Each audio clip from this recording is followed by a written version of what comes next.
l'étage qui s'arrête, qui est arrêté net au niveau du ciel, un étage qui repart, bah, tu appuies aux fesses et là tu repars collé au ciel. Que ressent-on au décollage vers l'espace? Comment fait-on les gestes du quotidien? À quoi ressemble une sortie dans l'espace à l'extérieur de l'espace spatial international? Comment se passe d'ailleurs aussi le retour sur Terre? Et puis des questions terre à terre, comme par exemple combien de gaz c'est le vidéo, j'espère que vous allez bien. On va révéler les secrets du quotidien de Enz et Moran qui nous ont dévoilé les secrets de la vie d'un espion. On revient cette fois-ci avec un troisième épisode et un troisième métier. C'est au tour de Thomas Pesquet, rien que ça, de répondre aux questions que l'on se pose tous sur le métier d'astronaute, et ce alors qu'il a effectué 2 missions au sein de l'ISS. Alors il est passé au bureau, on a pris le temps de discuter et c'était passionnant d'écouter ses réponses. Alors n'hésitez pas à vous abonner pour ne pas louper les vidéos suivantes de cette série qui visiblement vous plaît beaucoup, et je vous laisse donc avec les réponses.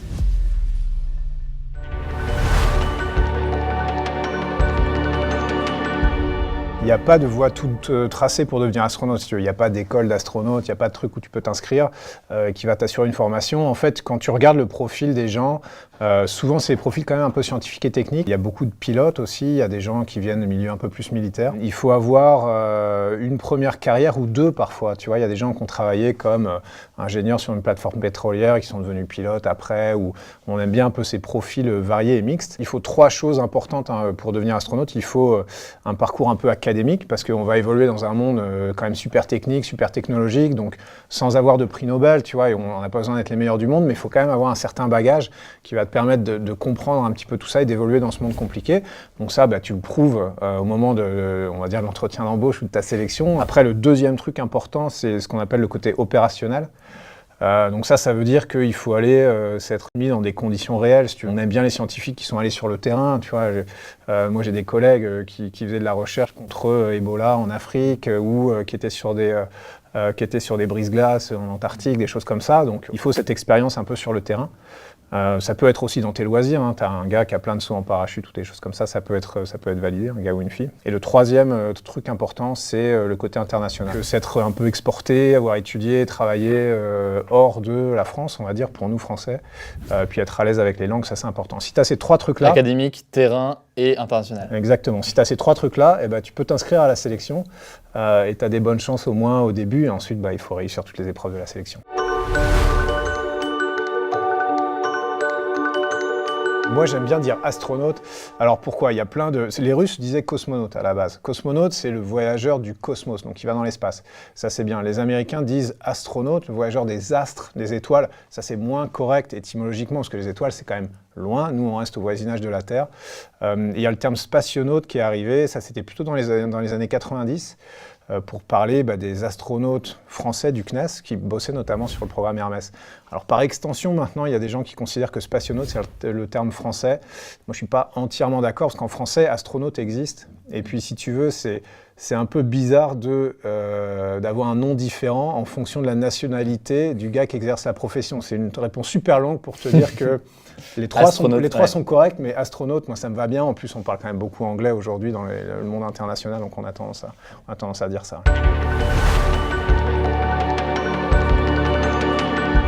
On va commencer au lancement.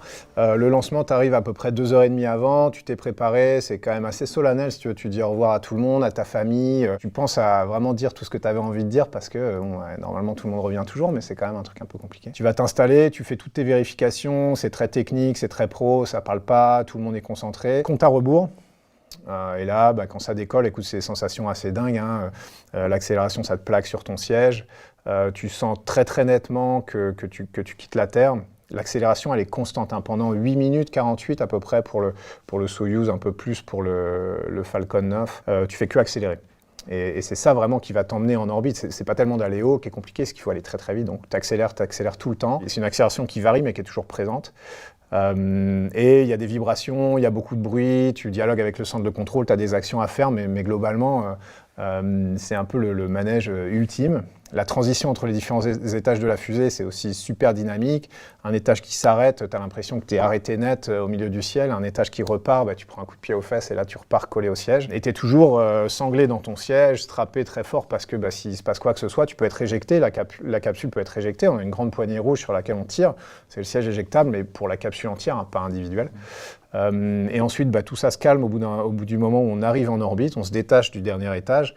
Et là, avec notre petite capsule, encore une fois que ce soit le Soyouz ou le Crew Dragon, on est en vol orbital, c'est-à-dire qu'on a été injecté sur une orbite et qu'on tombe avec beaucoup de vitesse autour de la Terre comme un boulet de canon. Donc c'est assez peaceful, en fait, c'est assez calme. Et la transition est géniale parce qu'après cette phase super dynamique avec énormément d'accélération, et là, tout d'un coup, c'est le silence.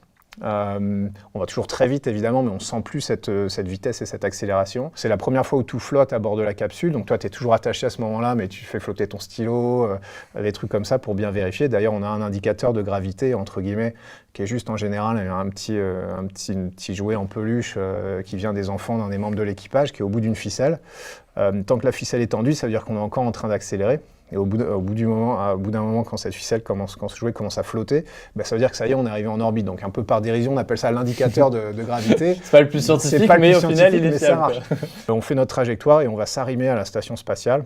Juste avant l'arrimage, on remet nos scaphandres parce que si jamais il se passait un truc pas génial, si on tape un peu fort dans la paroi, on ne veut pas dépressuriser. Donc on se remet en scaphandre, on arrime.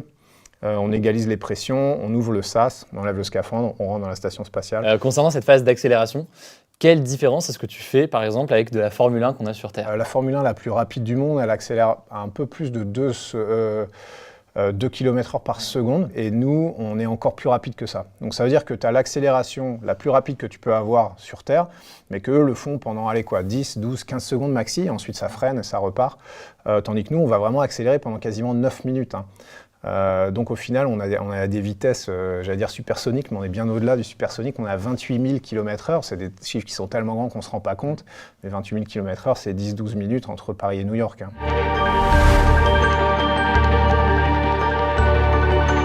Quand on dit qu'on est à 2G, 3G, 4G, c'est des termes de pilotes de chasse notamment, ou de voltige, ou de Formule 1. Donc ça veut dire 2G, ça veut dire ton corps pèse 2 fois son poids, 3G, 4G. C'est-à-dire que si je lève mon bras comme ça, en fait, plutôt que lever, je sais pas, ça fait quoi, 7 kilos un bras, j'en sais rien, je dis n'importe quoi. Je sais pas du tout. Ouais, je sais pas. Et là, ce sera 7 fois 4, 28 kilos. Donc tu vois, ça commence à devenir un peu difficile. Tu le ressens à l'aller, tu le ressens au retour. Tu as la peau du visage qui est un peu tirée, tu as tous tes organes qui sont un peu écrasés. Il y a notamment une technique qui est de bloquer sa cage thoracique, parce que si tu la bloques pas en position haute, si tu restes en position basse, après à 4G, tu n'arrives plus à la lever. Et du coup, pour respirer, tu as un volume super réduit de tes poumons. Donc en fait, il faut arriver à bloquer sa cage thoracique en position haute, respirer à l'intérieur de ça, et comme ça, au moins, tu as tout le volume disponible. Donc tu vois, c'est des petites techniques comme ça.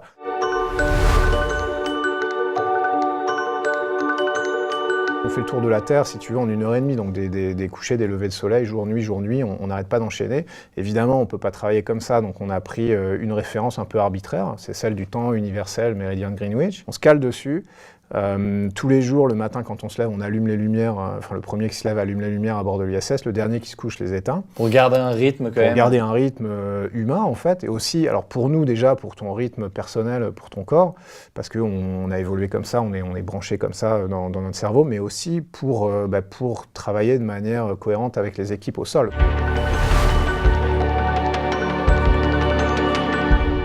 Recherche scientifique, on en parle, on va en parler un petit peu plus, c'est un peu le but de la station spatiale, c'est un des 2 buts de la station spatiale.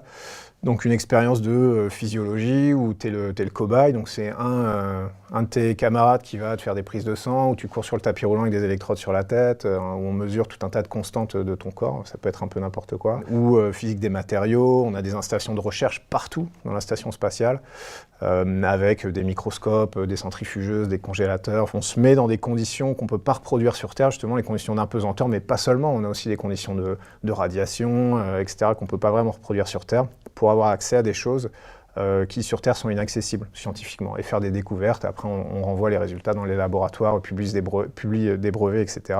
Ça c'est une chose.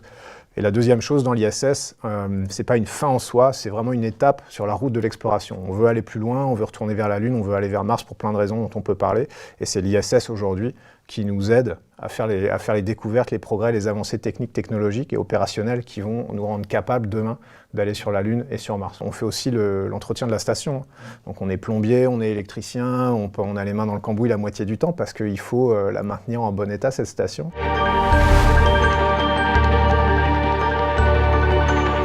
On fait 2h30 de sport par jour pour rester en forme, sinon on perdrait trop de masse musculaire, masse volumique. Donc on a un vélo d'appartement, on va dire, un tapis roulant sur lequel on est attaché avec des...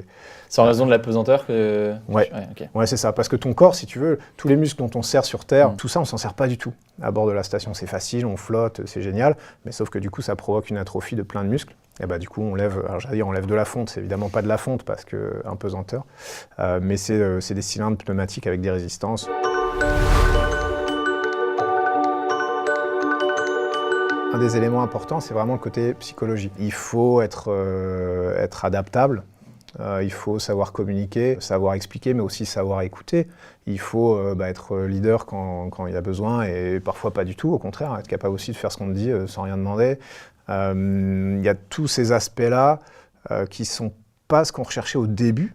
Au début, on en voyait un peu plus tôt, alors, je veux dire des cow-boys dans l'espace, mais c'est un petit peu ça. On voulait des gars super résistants parce qu'on ne savait pas, un peu guerriers, un peu militaires, etc. Maintenant, on n'a pas besoin de Superman, Superwoman, on a besoin de gens qui savent travailler en équipe, etc. etc. Deuxièmement, on s'entraîne pour ça, on va se mettre dans des situations compliquées aussi au sol. On est resté 9 jours dans un caisson sous l'eau, plus petit que cette salle-là. On est resté en spéléologie aussi pendant un moment, tu es dans le noir, tu n'as plus de référence de temps. Et on va se stresser. Tester tes limites un peu ouais, voilà, tester tes limites et toujours en groupe. Toujours en groupe, toujours en équipe, avec des buts, avec une structure qui rappelle un peu celle dont on parlait à l'instant pour l'ISS.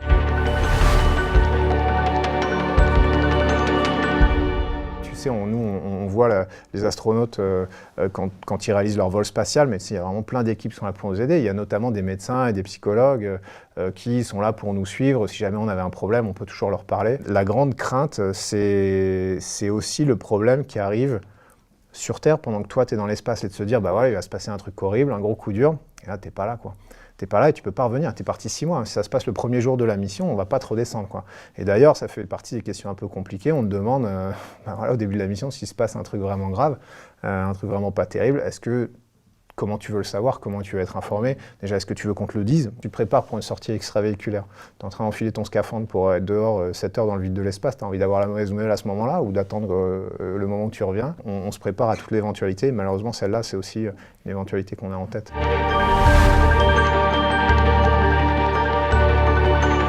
Alors c'est un peu l'image d'Épinal de l'astronaute, tu sais, le casque, le scaphandre, etc. Et c'est un peu le rêve dans le rêve, parce que d'être dans la station, c'est super, mais d'être dehors, c'est encore plus dingue. En fait, c'est énormément de préparation. Quand tu sors de la station, tu vas t'exposer à du risque, en fait. Le risque, c'est quoi? C'est évidemment, y a pas c'est le vide à l'extérieur de la station, donc il n'y a pas de quoi respirer. Les écarts de température sont extrêmes, hein. En fait, tu n'as pas l'atmosphère, le rôle de la Terre pour réguler un peu tout ça. Donc, quand tu es au soleil, tu montes à 150 degrés en surface. Et quand tu es à l'ombre de la Terre, si tu restes longtemps, tu descends à moins 100 degrés. Donc, tu vas avoir ça sur ton scaphandre. Évidemment, tu n'as pas envie d'avoir ça sur ta peau ou pour ton système, quoi. Donc, c'est pour ça qu'on a un scaphandre, c'est pour ça qu'on prend plein de précautions.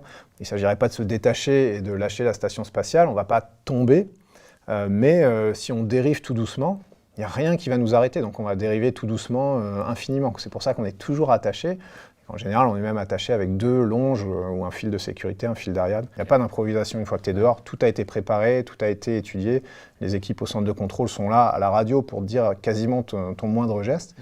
Et déjà à bord de la station, quand tu prépares le scaphandre. Et puis donc voilà, au bout de 5-6 heures, le jour de la sortie extravéhiculaire, on est dans les scaphandres, on a tous nos outils accrochés.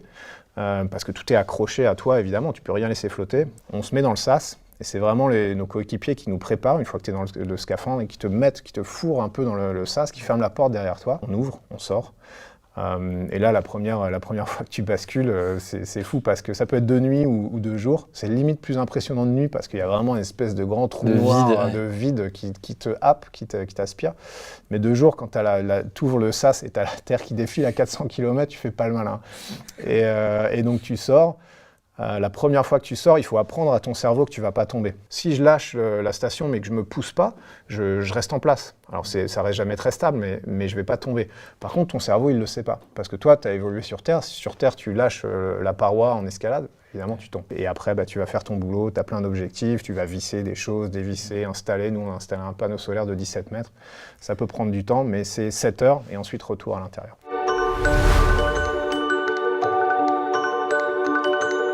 Le scaphandre, c'est un vaisseau spatial. Tu as dedans ta radio pour la communication, bouteille d'oxygène, tu as même une mini-propulsion à la Gravity. Alors, Georges Clooney, si tu devais dériver, vraiment tout petit, tu as une chance de revenir, c'est tout. Le propulseur, c'est vraiment au cas où il y a un problème pour revenir? Ouais. Ah ouais? Ouais. Alors, on a un fil d'Ariane qui se déroule, qui est toujours accroché. Mais parfois, en fonction de ce que tu fais, ça va se coincer à des endroits, c'est pas toujours hyper facile. Tu as des longes. Okay. Et puis, si vraiment tout ça, ça devait rater, tu as une petite manette sur le côté, ça va déployer un petit contrôleur. Ouais. Et tu as des propulseurs, on s'entraîne à ça en réalité virtuelle pour se repiloter vers la station spatiale. Te remettre dessus si vraiment tu... Ouais, tu as une chance. Donc ça, c'est jamais arrivé. Hein. Ouais. Mais on n'a pas envie que ça arrive.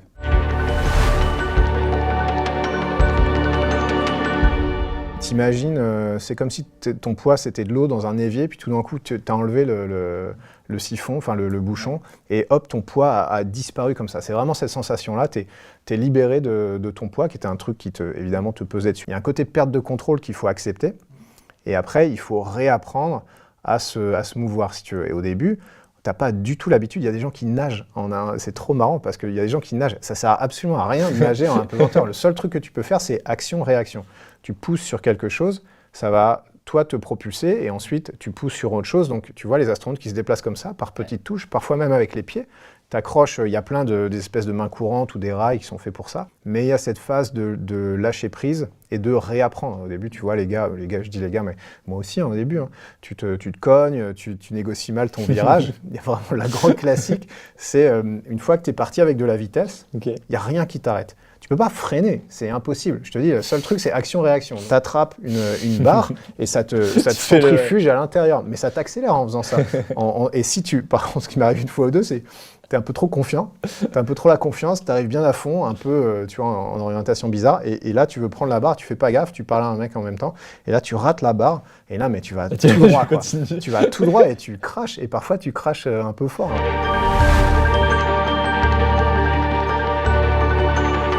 En fait, du moment que tu peux dormir n'importe où, n'importe comment, hein, dans la station, tu n'as pas besoin de reposer sur quelque chose, donc tu n'as même pas besoin d'une surface molle comme un matelas ou un oreiller ou quoi que ce soit.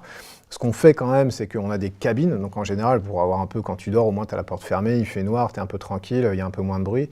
Mais en général, on s'attache au mur, donc on a des espèces de duvets qui sont faits pour l'impesanteur, qu'on enfile avec des trous pour les bras un peu, si tu veux. Tu fermes ton duvet, tu peux mettre le chapeau ou pas, enfin la partie pour la tête ou pas, et tu dors comme ça, donc tu dors accroché au mur. Et donc ceux qui dorment sur les côtés, ils peuvent dormir la tête en haut, mais tu pourras aussi bien dormir la tête en bas. Celui qui dort au plafond, il dort comme ça, et celui qui dort sur le plancher, il dort comme ça. Après, pour manger, par exemple, là c'est pareil, il faut réapprendre, il faut tout réapprendre quand tu arrives dans la station. On a nos espèces de pochettes de nourriture qui sont fermées un peu en alu, là. On les met au four, le four c'est des plaques chauffantes, avec des espèces de petits ressorts qui maintiennent nos pochettes dessus pour qu'il y ait contact. Tu les coupes comme ça, et après tu manges avec ta cuillère. Alors là, il faut faire gaffe, c'est que tout flotte. Donc tu peux rien poser sur la table, sauf s'il y a du velcro. Le velcro, c'est notre ami à bord de la station, il y en a partout. Sur ta cuillère, il y a du velcro, sur ta boîte de nourriture, il y a du velcro, sur ton pantalon, il y a du velcro, sur ta tablette, il y a du velcro, tout le temps. Si tu manges du riz, tu vois, les petits grains de riz, ça part partout, faire super gaffe. Et justement, si tu te coupes les cheveux, pareil, comment ça se passe? Parce que les cheveux, c'est petit, par définition. Ouais. Tu te les coupes, ils partent où? Comment est-ce que tu les gères? Ouais, et en plus, ça peut être un problème pour nous, si ça te met dans tes yeux, c'est quand même un peu dangereux. Et même pour tous nos équipements, si tu veux, on a des ventilateurs, on a quand même pas mal de technologie, tu ne peux pas te permettre de balancer des débris, que ce soit des petits cheveux, de la poussière, du riz ou autre. Donc pour la coupe de cheveux, déjà on se coupe les cheveux l'un l'autre, donc c'est pour ça qu'on a des tronches un peu bizarres au bout d'un moment, parce que personne n'est coiffeur professionnel, si tu veux, donc c'est tondeuse. Et il y a en gros un tuyau d'aspirateur qui est branché sur la tondeuse. Et en gros, tout ce que tu coupes, c'est immédiatement aspiré. Et ensuite, tu jettes le sac de l'aspirateur.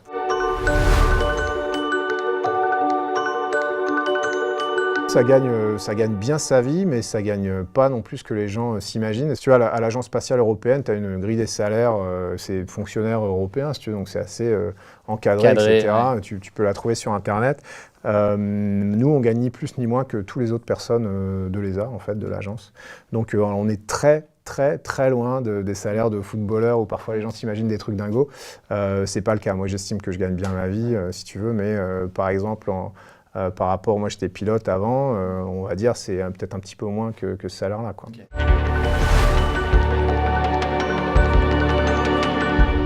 On a réussi à apprivoiser l'orbite proche de la Terre. Maintenant, on va aller un peu plus loin. Je pense très honnêtement que cette tendance, elle va continuer. Nous, quand je dis nous, c'est les astronautes institutionnels, NASA, ESA, Agence spatiale européenne et autres, on essaie d'aller de plus en plus loin, de libérer un peu cet espace autour de la Terre. Et ensuite, il peut y avoir des velléités de privés, que ce soit pour la recherche ou pour exploiter d'autres manières, mais c'est un peu ça l'idée. Nous, on explore, on défriche, on apprend les règles, on s'approprie. Mais on n'a pas vocation à faire ça éternellement. Une fois que c'est fait, on va un peu plus loin, on va faire ça ailleurs. Une fois que c'est fait, on va un peu plus loin et on va continuer comme ça.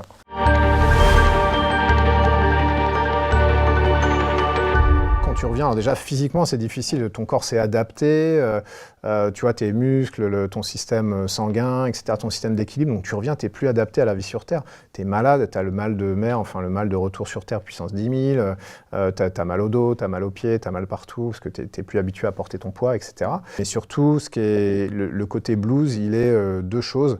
D'abord, tu as perdu tes super pouvoirs, de voler, de voir la Terre de haut, les fameux super pouvoirs, et ça c'est quand même un peu raide.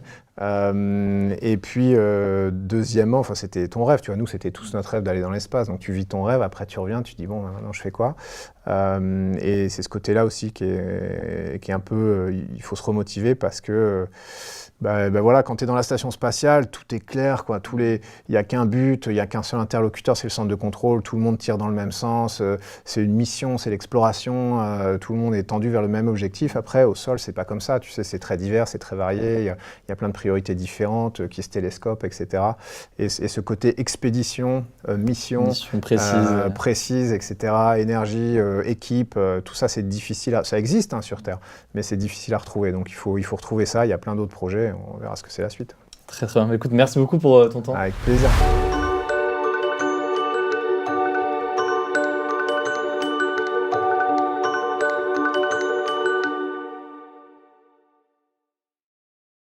Bonjour à tous et bonjour à toutes. Bienvenue dans Face à Michel Onfray sur CNews et sur Europe 1. Bonjour Michel. Bonjour Laurence. Prêt pour commenter cette semaine d'actualité tumultueuse ? Oui. Allez, on va commencer par la journée de mobilisation du 18 septembre avec une participation moyenne, environ 500 000 personnes selon les autorités, mais également des violences en marge des cortèges liés à la présence des Black Blocs venus en nombre. Des policiers ont été blessés, de nombreuses dégradations ont eu lieu. On s'interrogera sur la récurrence de ce type de phénomène dans notre pays. On évoquera aussi les consultations du nouveau Premier ministre Sébastien Lecornu. Il a rencontré les partenaires sociaux et tous les partis politiques, à l'exception de la France Insoumise, qui a refusé de s'y rendre pour tenter de bâtir un contrat de gouvernement. La pétition de Philippe de Villiers pour demander un référendum sur l'immigration avoisine les 2 millions de signatures, un score qui montre que les Français réclament une clarification en la matière. Pourquoi nos dirigeants ont-ils si peur des référendums ? Je pense que vous avez une petite idée sur la question. L'antisémitisme venu de la gauche qui continue à prospérer. On en a eu un exemple il y a quelques jours en Espagne, lors de la Vuelta, le Tour d'Espagne cycliste qui a été interrompu par des militants pro-palestiniens sous les applaudissements du Premier ministre socialiste Pedro Sánchez, qui a salué leur courage. Et puis en France, c'est Olivier Faure, premier secrétaire du Parti socialiste, qui a demandé à toutes les mairies de mettre le drapeau palestinien au fronton pour saluer la reconnaissance par Emmanuel Macron d'un État palestinien le 22 septembre prochain à New York, avant d'accuser les Juifs qui refuseraient de fêter l'an 1 d'un État palestinien le jour même où ils célèbrent le Nouvel An juif, Rosh Hashanah, et bien de semer la haine et la violence que signifie cette surenchère antisémite. On va en débattre avec vous. On évoquera aussi bien sûr le point philo. Cette semaine, on se penchera sur Marx et le manifeste du Parti communiste Bigre. Quel programme, mon cher Michel. Oui. Marx, On va y aller à fond. On peut faire une lecture complètement marxiste de toute votre proposition. Là. Vous allez voir comment ça fonctionne. On parlera aussi de Delphine Arnault et de France Télévisions. Oui, là aussi, on peut faire une lecture très très marxiste. Oui. On commence par cette journée de mobilisation, je vous l'ai dit, le 18 septembre, à l'appel des syndicats, avec comme d'habitude des violences dans les rues. Bon, des manifestants pacifistes, c'est très clair. Ils ont des revendications pour les salaires, contre la réforme des retraites, contre Emmanuel Macron, mais toujours le même éternel rituel. On écoute juste Hugues Moutou, le secrétaire général du ministre de l'Intérieur, qui évoque ce climat de violence entretenu par des agitateurs professionnels. On évolue en France dans un climat de tension et de violence qui est trop important. Et ce climat, on voit qu'il est entretenu par des agitateurs professionnels, des amateurs de révolution, qui sont recrutés de plus en plus jeunes. Aujourd'hui, on le sait, on a une fascination que je regrette, une fascination historique et culturelle d'une partie de l'extrême gauche pour la violence. On est obligé, c'est triste, vous le dites, de mobiliser 80 000 fonctionnaires de police et militaires de la gendarmerie pour que finalement nos concitoyens aient le droit de manifester et le fassent sans risque. Michel Onfray, est-ce que vous partagez cette analyse, cette fascination pour la violence qui ne fait que croître? D'abord, je partage presque toutes les analyses de M. Moutou, qui était préfet de l'Hérault, que j'ai eu l'occasion de rencontrer dans ses fonctions à cette époque-là. Vraiment quelqu'un de très bien. Moi, je ne suis pas de ceux qui disent qu'il y a deux manifestations, les gentils et les méchants. On aurait les gentils syndicalistes qui seraient là pour des revendications absolument légitimes. C'est vrai, moi je souscris à cette idée que effectivement il ne faut pas toucher à la retraite, qu'il ne faut pas toucher au temps de travail, qu'on a l'argent qui nous permet d'être soucieux des travailleurs, etc. Je ne suis pas très sûr que les meilleurs défenseurs des travailleurs, ce soient forcément les partis politiques ou les syndicats qui font un business politique, de politique politicienne. On le voit bien avec Madame Sophie Binet, qui fait des études de philo, qui n'a pas pu faire de carrière dans la philosophie, qui a à peine fait carrière dans l'enseignement, qui est devenue conseillère principale d'éducation, on appelait ça surveillant général dans mon temps, et qui est devenue maintenant syndicaliste. Donc je pense que c'est très difficile de faire la part des choses, parce que j'ai quand même vu dans les images de ces manifestations des gens qui étaient avec une guillotine. C'est ça. Et ce n'est pas des Black Blocs. Non. Alors on dit les Black Blocs sont juste des méchants habillés tout en noir, et puis ils sont des méchants qui sont organisés, etc. Et puis de l'autre côté, les revendications légitimes de la classe ouvrière, des travailleurs, etc. etc. Moi j'aime les travailleurs, j'aime la classe ouvrière, mais j'aime pas ceux qui prétendent les représenter. Et donc ceux qui sont là avec une guillotine, qui ont fabriqué une guillotine, ça prend du temps, la guillotine qu'ils ont fabriquée, elle est à hauteur d'homme, elle peut fonctionner. Quel symbole. C'est plus qu'un symbole, c'est une façon de dire, elle est prête, on va s'en servir. Quand ils disent à mort les riches, quand ils disent il faut détruire le capital, le capitalisme, etc. D'abord, il faudrait faire une petite leçon de choses à ces gens-là. C'est pourquoi je vous disais qu'on va parler de Marx, mais on peut dès à présent en parler. Marx nous dit qu'il y a une naissance du capitalisme. Et donc, s'il y a une naissance, il y a une fin. Si vous dites qu'il y a une naissance, il y a une mort possible. Donc, il faut travailler à l'abolition du capitalisme. Mais le capitalisme est consubstantiel à l'homme. C'est-à-dire que dans la préhistoire, il y a déjà un capitalisme. Il y a un capitalisme préhistorique. C'est-à-dire que quand on fouille aujourd'hui et qu'on retrouve des tombes, les gens sont capables il y a des gens qui sont des spécialistes du pollen, par exemple, qui sont capables de montrer qu'il y avait des très belles fleurs, qu'il y avait des très beaux coquillages et qu'il faut de la rareté. La rareté, c'est la richesse. Le jour où on va fabriquer de la truffe comme on fabrique des champignons de Paris, le coût va s'effondrer absolument. Vous ne faites pas vos bijoux, mesdames, les hommes aussi, s'ils veulent porter des bijoux, mais avec du gravier. Vous le faites avec des métaux précieux, des métaux rares, etc. Donc, le capitalisme, c'est la rareté qui fait la valeur. Donc il y a un capitalisme de la préhistoire, les Égyptiens sont sous un régime capitaliste, les Grecs, les Romains, on a fabriqué les pyramides avec un régime capitaliste. Donc aujourd'hui il y a un capitalisme qui est nouveau, avec des capitaux flottants, un capitalisme numérique, un capitalisme assez invisible. C'est pas que je suis complotiste, mais simplement aujourd'hui vous avez des gens qui ont des algorithmes qui travaillent pour eux. Vous n'avez même pas forcément besoin de regarder la bourse, les algorithmes achètent, vendent, en fonction. Et puis à un moment donné vous vous retrouvez très riche, simplement en même temps que vous preniez votre café. Donc il y a une espèce d'erreur à croire qu'on peut en finir avec le capitalisme. Non, le capitalisme est protéiforme, il se modifie. Donc c'est déjà une bêtise de croire qu'en coupant la tête d'un capitaliste, on fait tomber le capitalisme. Ça n'a aucun sens. C'est comme ces gens les terroristes qui à une époque abattaient des patrons dans la rue en estimant qu'ils abattaient aussi le capital. C'est le capitalisme et le capital. C'est une pensée très, très sommaire. Et donc là, on nous dit, vous avez vu la guillotine ? Non, c'est pas les Black Blocs. Les Black Blocs, la guillotine, elle est prête. Et quand on a des Mélenchon qui donnent le là, ou des députés LFistes qui nous disent Robespierre était fantastique, la Révolution française, c'est le début de toute chose, c'est la date à partir de laquelle il faut compter notre histoire de France. Bêtise au demeurant. Je veux dire que si vous pensez que la République est la date de naissance de la France, c'est-à-dire 22 septembre, je crois, 1792, eh bien, ça veut dire que l'Assemblée, la prise de la Bastille, la possibilité des droits de l'homme, enfin les droits de l'homme, l'abolition de la nuit des privilèges, etc. Tout ça n'existe pas, parce que c'est pas la République. Bon, on revient juste à la manifestation qui s'est déroulée non seulement à Paris, mais aussi dans de nombreuses villes de région. À Marseille, Jean-Luc Mélenchon, évidemment, a proféré quelques phrases, dont celle-là, le chaos. Ce n'est pas moi, c'est Emmanuel Macron. Écoutons-le. Pour l'instant, le chaos, mesdames et messieurs, ça ne peut pas être moi.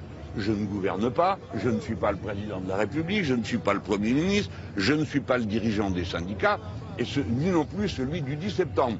Ce que vous observez, ce sont des faits pour lesquels nous proposons un dénouement.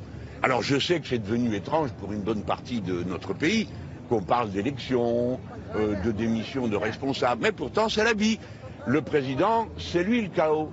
Et tout ce qui a lieu en ce moment est le résultat de son action à lui, pas la mienne. Voilà, Jean-Luc Mélenchon qui dit mais non, c'est pas moi le chaos. C'est le degré zéro de la pensée, mais c'est le degré maximal de la dialectique, de la rhétorique, de la sophistique et du mensonge. Si vous voulez comprendre Jean-Luc Mélenchon, lisez ou relisez 1984 d'Orwell ou La ferme des animaux d'Orwell. C'est-à-dire que le blanc est noir, le haut est bas, la droite est gauche, le bien et le mal, etc. On en a parlé déjà avec Trotsky, leur morale est la nôtre. Mais là, c'est la cour de récréation. C'est pour moi, c'est lui. C'est lui qui a commencé. Bien sûr que non, il est pas rien du tout, bien sûr qu'il n'est pas tout ça, mais il est plus que ça, puisqu'il est celui qui donne le là à la gauche, et la gauche, elle est partout dans les médias, sauf dans le groupe Bolloré, et c'est pourquoi ça les met dans un tel état, à l'université, dans les médias, au cinéma, dans la presse, dans l'édition, etc. C'est partout, et c'est lui qui donne le là, donc lui il est responsable. Alors évidemment, lui il n'a même pas le courage d'aller devant les électeurs, il n'est pas élu, il n'est pas député, il n'est même pas maire, il n'a jamais été maire de quelque commune que ce soit, il aurait pu être le patron de Marseille ou le patron de je sais pas quoi, de Bordeaux. Il aurait même pu être conseiller municipal du village dans lequel il a une maison secondaire. Enfin, il aurait pu faire de la politique autrement qu'en politicard. Il a toujours été sénateur. Ce qu'il n'a pas fait. Et là, il n'a plus aucun mandat. Non, mais même quand il avait un mandat, c'était quoi, sénateur? C'est-à-dire qu'en gros, c'est bricolé le Sénat. Vous savez très bien que là, vous avez les grands électeurs. Et les grands électeurs, on sait qui vote, comment, etc. On dit, bon, bah là, ça va se passer comme ça, là, ça va se passer comme ça. Et on dit, tiens, Jean-Luc, vas-y, il a été 20 ans pantouflard, quand même, comme sénateur socialiste. Donc il est responsable de tout ce qui s'est passé. Pendant 20 ans, il nous a dit que Maastricht, c'était formidable. Pendant 20 ans, il a insulté les gens qui, au Danemark, avaient voté non au traité européen. Et puis d'un seul coup, il a voulu faire une carrière perso. Il pensait qu'on ne l'avait jamais nommé que sous-secrétaire d'État, qu'il méritait quand même beaucoup mieux. Et il est devenu jaurétien et gaulliste. Grand discours, là. Et puis à un moment donné, il se dit, ça marche pas, ça. Ce truc-là, c'est pas assez. Donc des gens comme Kuzmanovic ou Koch, par exemple, sont virés parce qu'ils passent d'une stratégie qui est celle-ci, jaurès-gaulienne, si on veut, ou gaulo-jaurétienne, qui avait ma sympathie, moi, plutôt. Et puis d'un seul coup, il passe à l'islamo-gauchisme. Mais en fait, il est dans la perspective du fascisme qui est dénoncé par Orwell. C'est-à-dire, c'est pas moi, j'ai rien fait, c'est les autres, et dans une perspective marxiste. C'est-à-dire que, et que reprendra Sartre, bien sûr, c'est-à-dire que s'il y a une violence dans la rue, c'est une violence révolutionnaire qui est légitime, puisqu'elle répond à la violence du capital. Donc il y a d'abord la violence du capital et du capitalisme, celle-là elle est mauvaise, elle est méchante, etc. Et nous, une espèce de contre-violence qui est tout à fait légitime, et Sartre a consacré des pages considérables de la critique de la raison dialectique pour nous expliquer que cette violence était légitime. Et cette violence, c'est lui qui la tient. C'est lui qui la tient, laissant croire que les gamins des banlieues sont les héros de la révolution de demain, que les policiers tuent, alors que c'est eux qui se font tabasser, massacrer. Voilà. Donc on a le vieux discours marxiste, c'est-à-dire qu'il ne dit jamais qu'il est marxiste, il ne dit jamais qu'il est communiste. Il donne juste des signes. Vous avez vu, le président Mao m'a offert sa veste. Et puis, oui, la veste que le Mao. On est sur CNews et sur Europe 1 d'en face à Michel Onfray. Alors on va parler maintenant d'une petite musique qu'on entend beaucoup, Michel Onfray, celle de la taxe, taxer les plus riches. Ça, c'est une petite ritournelle qu'on a entendue, va même de façon extrêmement répétée dans les médias de service public. La taxe Zuckman, écrite par quelqu'un qui, je crois, a inspiré le programme du nouveau Fonds populaire. Il s'agit de taxer à hauteur de 2% par an les patrimoines supérieurs à 100 millions d'euros. Et il y a aussi cette idée, au fond, qui est une injustice sociale, une injustice fiscale.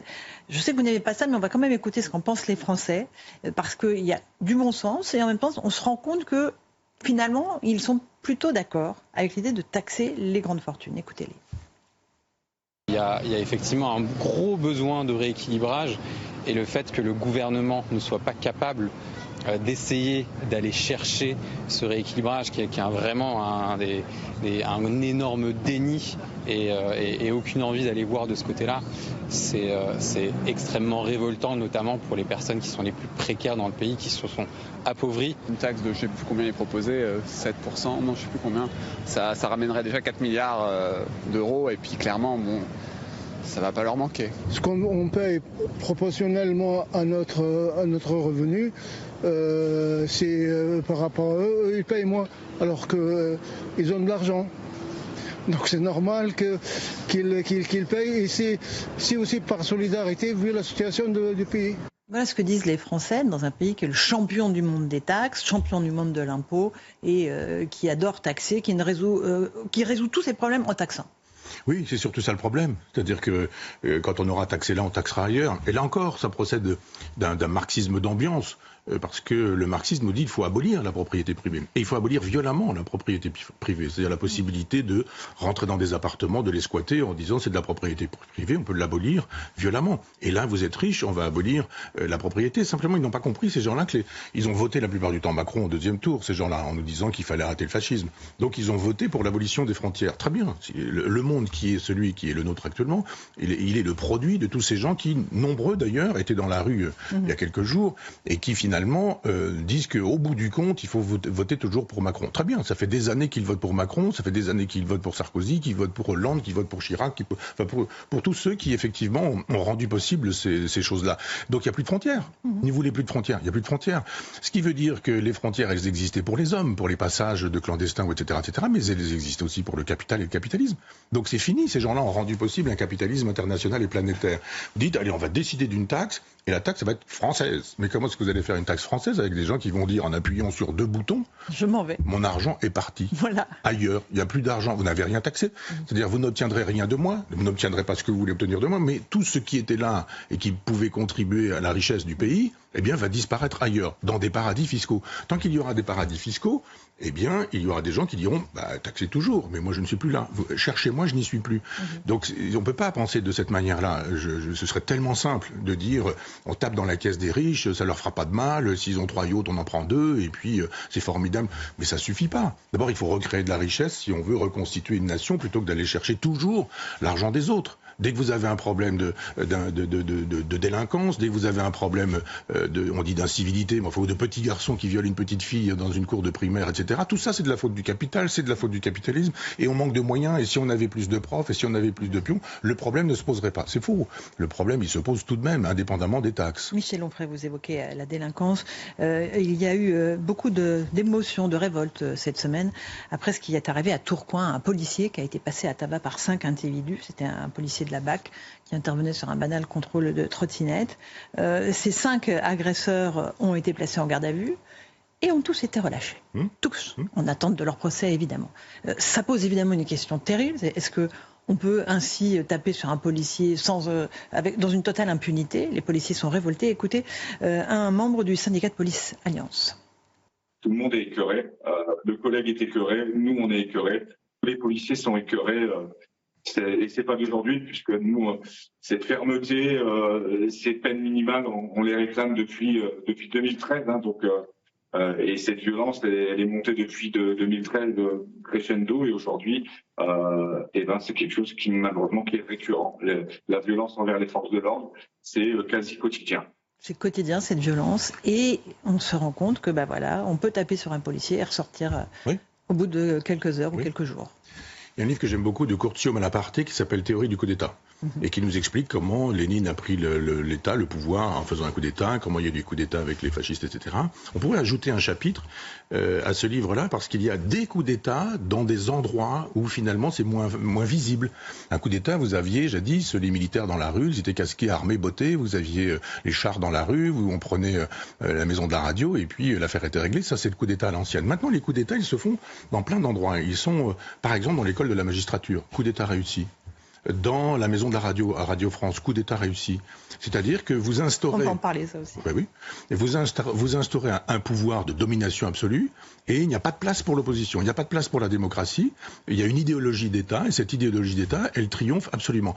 Et vous avez Oswald Baudot, qui a fait cette fameuse harangue, qui est l'espèce de déclaration des droits des magistrats de gauche, pléonasme, et on nous fait savoir que la magistrature a des droits exactement comme les magistrats de la Cour des comptes ou du Conseil d'État, ou enfin tous ces gens qui sont là, s'arrogent des droits en disant, mais voilà, un coup d'État, il est là aussi, l'ARCOM, un lieu de coup d'État.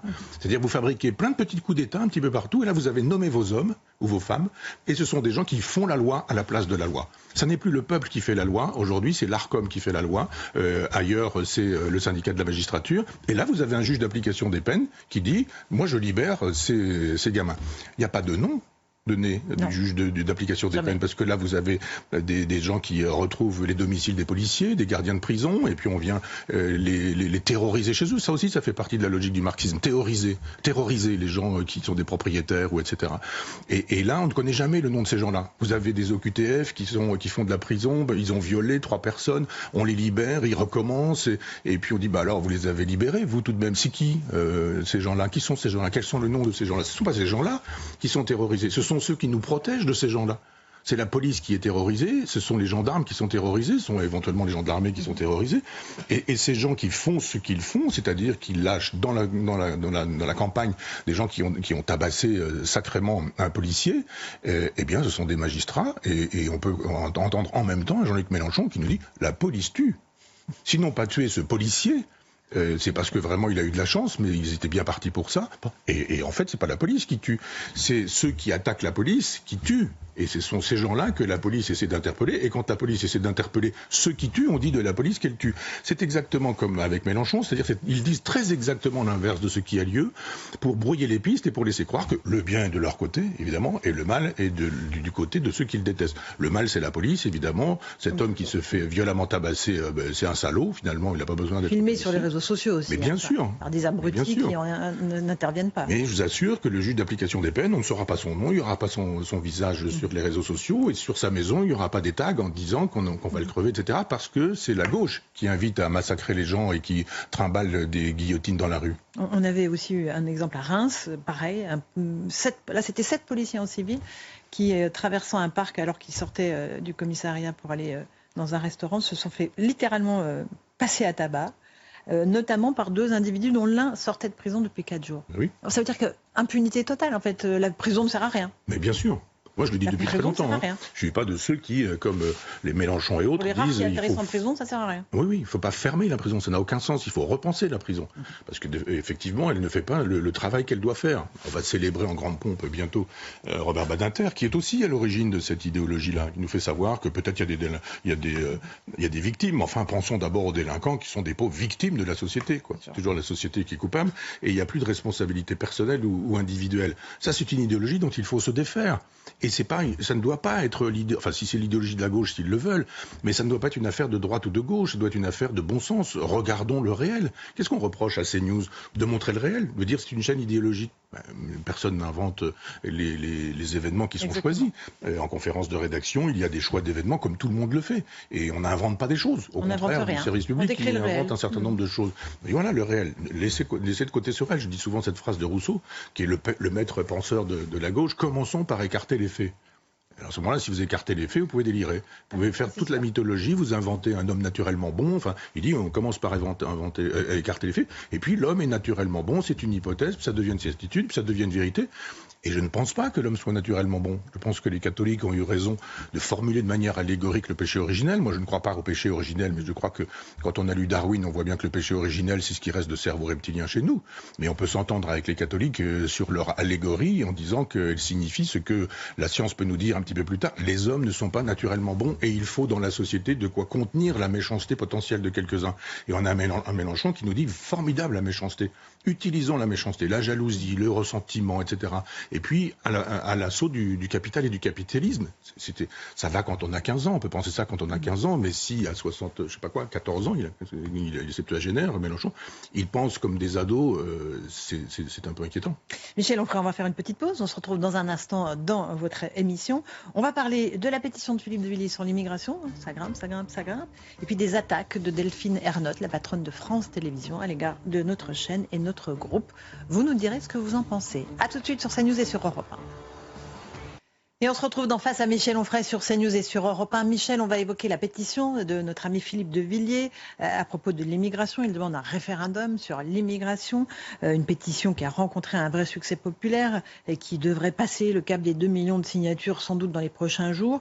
Il y a deux sujets en fait. Il y a à la fois la question de l'immigration, tabou, on n'arrive pas à avoir un débat serein là-dessus, et la question du référendum. Pareil, nos dirigeants sont absolument tétanisés à l'idée de donner la parole aux Français sur des questions. Pourtant, c'était Emmanuel Macron lui-même qui avait promis des référendums, des consultations citoyennes.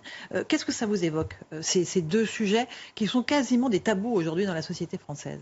Quand il avait fait savoir, Emmanuel Macron, qu'il aurait recours au référendum, je pourrais retrouver des traces de ça, j'ai dit qu'il n'y en aurait jamais. C'est vrai. Jamais. Je confirme. Je pense que depuis, donc on le confirme, c'est confirmé. Il n'y a pas eu de... Alors moi je veux bien... Et vous l'avez dit. Toutes les pétitions qu'on voudra, simplement, les pétitions, il les mettra à la poubelle. Je rappelle quand même que enfin, vous m'y contraignez, chère Laurence, mais quand en 2005, on demande aux Français ce qu'ils pensent du traité européen et que massivement, 54%, je crois, quelque chose comme ça, ils font savoir qu'ils ne veulent pas de ce traité européen, pas de l'Europe, ils veulent bien d'une autre Europe. Eh bien, en 2008, 3 ans après, on leur dit vous l'aurez tout de même, et on demande aux députés et aux sénateurs, c'est-à-dire au Congrès, de voter sur le même projet. C'est le même. C'est Giscard d'Estaing qui disait qu'en gros, entre le traité de 2005 et le traité de Lisbonne de 2008, on avait juste changé des paragraphes, modifié quelques virgules, il l'avait dit dans Le Point. Et que finalement, c'était la même chose. On avait fait une espèce de relookage, c'était cosmétique, mais que c'était exactement le même texte. Et là, le chef de l'État a demandé au Congrès de voter contre le peuple. C'est la date de naissance d'un coup d'État sur lequel nous sommes toujours. C'est pourquoi 50% des gens ne votent pas.